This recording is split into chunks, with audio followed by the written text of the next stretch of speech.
दहलीज पे मेरे दिल की जो रखे है तूने कदम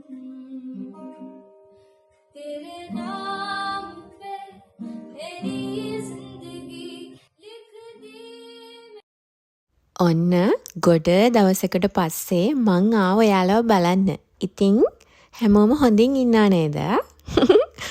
අනේ වීඩියෝස් පරක් වෙලා ගේන එකට නම් මට සමා වෙන්න හොඳේ.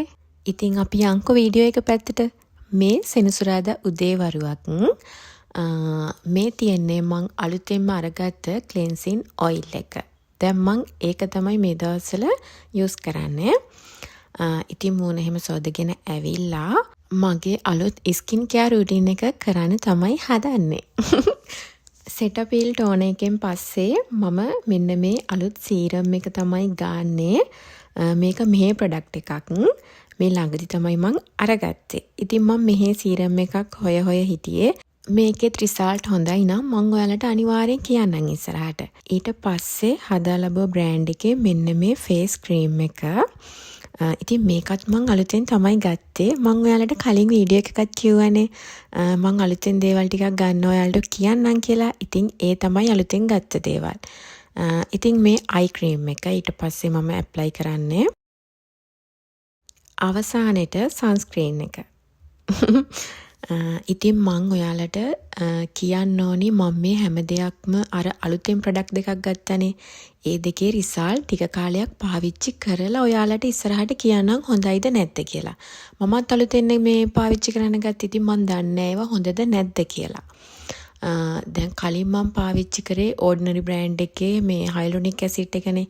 ඒක මම Amazon එකෙන් ගෙන්න ගත්තේ. ඉතින් ඒව ඔරිජිනල්ද නැද්ද කියන්න ඇත්තටම දන්නේ නැහනේ. ඒකයි මම මෙහි සීරම් එකක් හොය හිටියේ.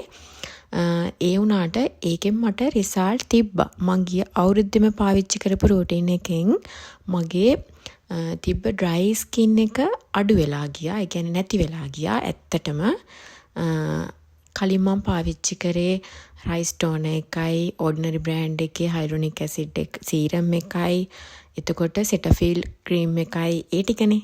ඉතින් ඒ ටික හොඳයි. ඇත්තටම හොඳයි ඩ්‍රයි ස්කින් එකක් තියෙන කෙනෙක්ට. ඉතින් මේ අලුත් රූටින් එකේ රිසල්ට් එකත් ඉස්සරහට මං ඔයාලත් එක්ක අනිවාර්යයෙන්ම බෙදා ගන්නම්. හොඳද? ඉතින් මට කියන්නකෝ ඔයාලා ලිප්ස්ටික් ගන්න කලින් ලිප් බාම් එකක් ගන්නවද? මම නම් කියන්නේ අනිවාර්යයෙන්ම ලිප්ස්ටික් එකක් ගන්න කලින් ලිප් බාම් එකක් ගන්න එක අපේ තොල් දෙකට හොඳයි. මගේ මේ රූටින් එක කරද්දී මම නිකන් ඇඹරි නටනටා වගේ ඉන්නේ.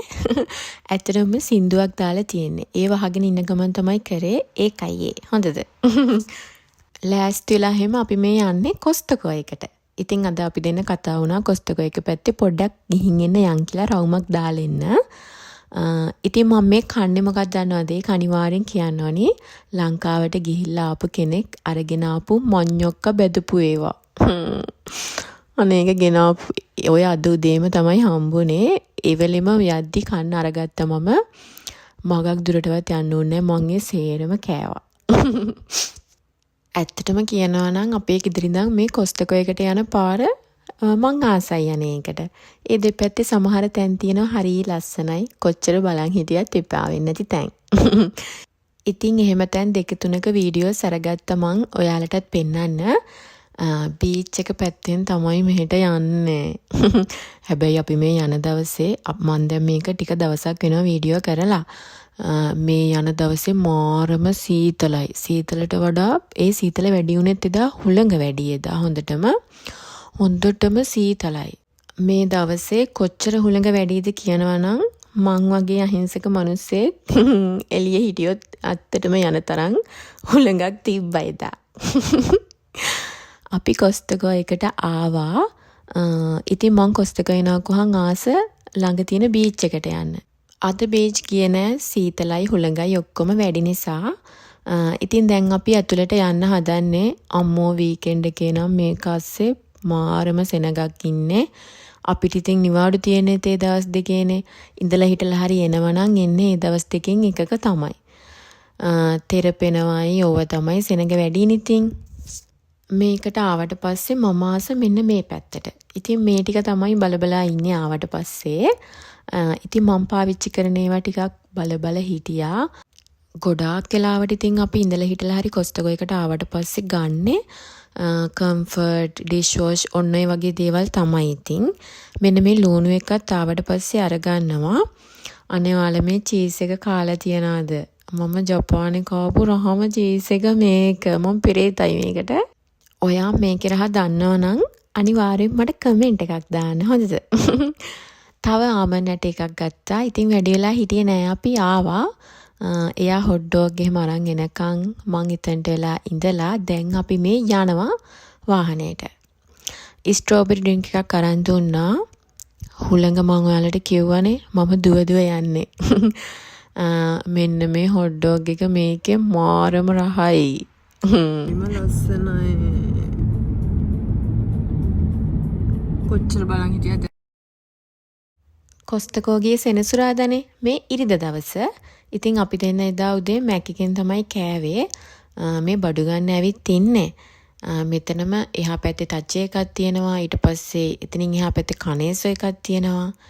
ඉතින් උදේට මේ විදිහට කාලම බඩු ටික ගන්න යනවා කියලා හිතුවා අපි.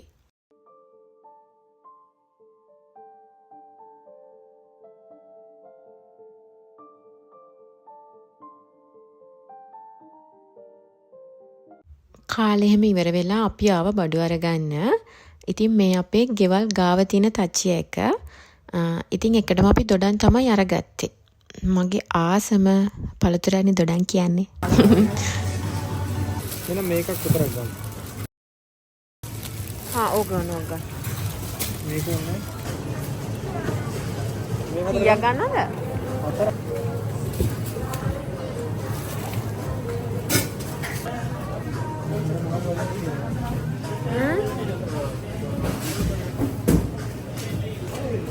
ගන්නවද? කොහොමද? බඩු ගන්න ගියාට පස්සේ සමහර දේවල් දැක්කහම මේක ගන්නවද නැද්ද කියලා හිතා ඉන්නවද ඔයා? මම නම් එහෙමයි යන්නේ. සමහරලාට මම බැනුනොත් අහනවා. ඊට පස්සේ අපි මේ ඊට එහා පැත්තේ තියෙන කනේසෝ එකට ආවේ. ඉතින් මේකේ වීඩියෝස් නම් මම ඔයාලට ගොඩාක් අරන් ඇවිත් තියනවානේ. ඉතින් සුපුරුදු විදිහට මේකට ආවම අපි එකටම ගන්නේ කෙසෙල් තමයි මේකේ. ඉතින් එලවලුත් අඩුපාඩු තියෙන ඒවා අරගත්තා.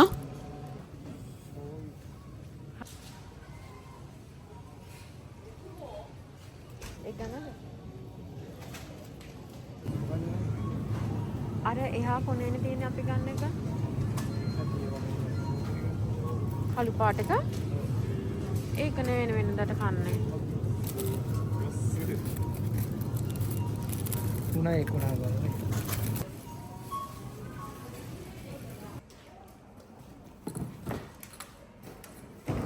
කනේස එකනොත් ගන්න ඕනි අත්‍යවශ්‍යම බඩු ටික අරගෙන අපි ඊළඟට යන්නේ නිතොරිය එක පැත්තට. නිතොරිය එක එහා පැත්තේ තියෙන සුපර් මාකට් එකක්. මෙන්න මේකේ කෙසෙල් මුව තියෙනවා. මම මේ කෙසෙල් මුව එක හදන ෂෝට් වීඩියෝ එකක් දැම්ම. ඔයාලා සමහර අය දකින්නත් ඇති. අවුරුදු ගානකට පස්සේ තමයි කෙසෙල් මුව කෑවේ. අපි නිතොරියකට ආවේ නම් කැන්ඩල් අරගන්න. මම මෙතනට ආවට පස්සේ අනේ මේ හැම එකම සුවඳ බලනවා. මං හරි ආසයි මේවට. මේක ඇතුලේ නම් කොච්චර වෙලා හිටියත් ඇති වෙන්නේ නැහැ. වෙලාව යනවා දැනෙන්නෙත් නැහැ. ඒ තරම්ම ආසයි මේක ඇතුලේ තියෙන බඩු වලට මම නම්. අපි ගෙදර ආවා. දැන් තියන්නේ ගෙනාපු බඩු ටික අස් කරන්න.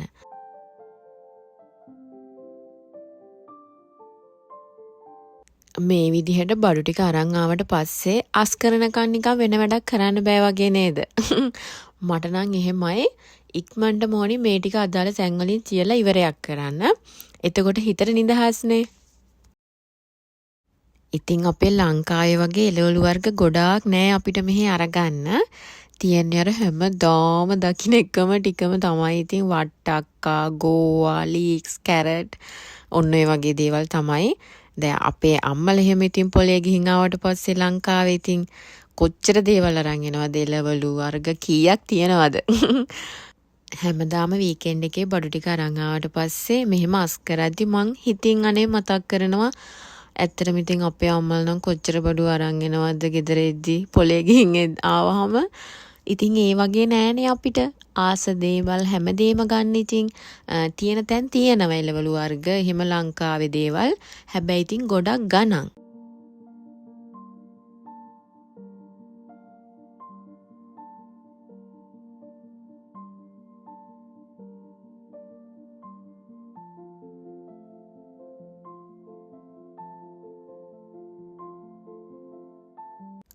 සුදුලූණු ගොඩාක් තියෙන දිග මල්ලක් තියෙනවා මෙහි. ඒක මම ඉස්සර ගත්තා. දැන් මේ ළඟකදී ඉඳන් මම මෙන්න පොඩි එක තමයි අරගන්නේ. අරක ටික දවසක් ගියාම පැලවෙනවා සමහර සුදුලූණු ගෙඩි. ඉතින් ඒ වගේ ගොඩක් ගෙනාවහම නාස්ති වෙන නිසා මේ වගේ පොඩි එක තමයි දැන් අරගන්නේ. අපි දැන් උදේට කන්නේ කඩල, කව්පි, මුං ඇට ඔය තුනෙන් එකක් තමයි. ඉතින් මේ සැරේ නම් අපි මුං ඇට එකක් අරගත්තේ.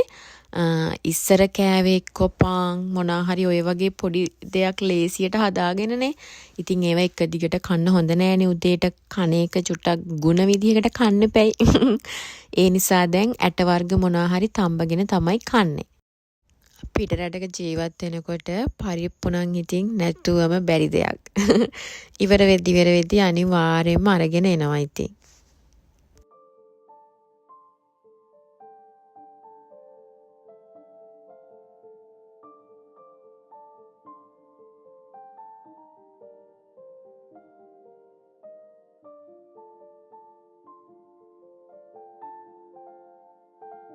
එළවලු වර්ග, පලා වර්ග පොඩ්ඩක් ගත්තත් මම අර ඒවා සෝදලා වේලලා වෙනම බාස්කට් වලට දාලා එහෙම දාන්නේ නෑ.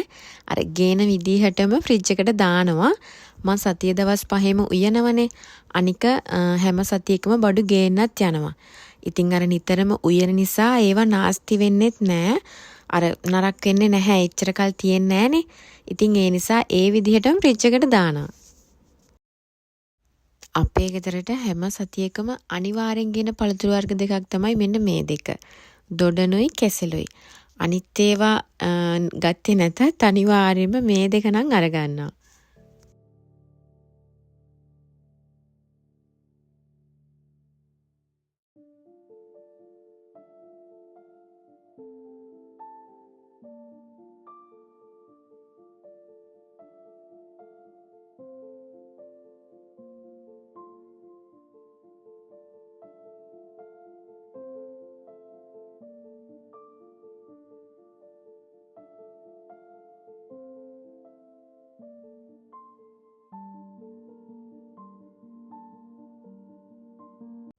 අද අපි හාලුත් අරගත්තා.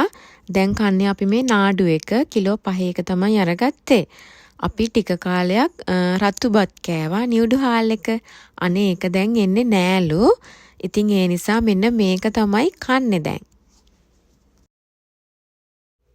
ආමන් ඇටවලුණු ටිකක් මම මෙන්න මේ බෝතලයට දාගත්තා. නිතරම අර කවරේ අරින්න ගියාම කරදරයිනේ. ඉතින් මේ වගේ බෝතලයකට දාලා තියාගත්තාම ලේසි. ඉන්න ගමන් කන්න. ගෙනාපු බඩු ටික මම දැන් ඔක්කොම අස් කරලා ඉවරයි. ඉතින් එහෙනම් මං අදට ගිහින් එන්නම්ද? වෙනද වගේම අදත් කියනවා මාත් එක්ක එකතු වෙලා ඉන්න ඔයාලට ගොඩාක් ආදරේ. ආයෙමත් වීඩියෝ එකක් අරන් එනකන් හැමෝම පරිස්සමෙන් සතුටින් ඉන්න.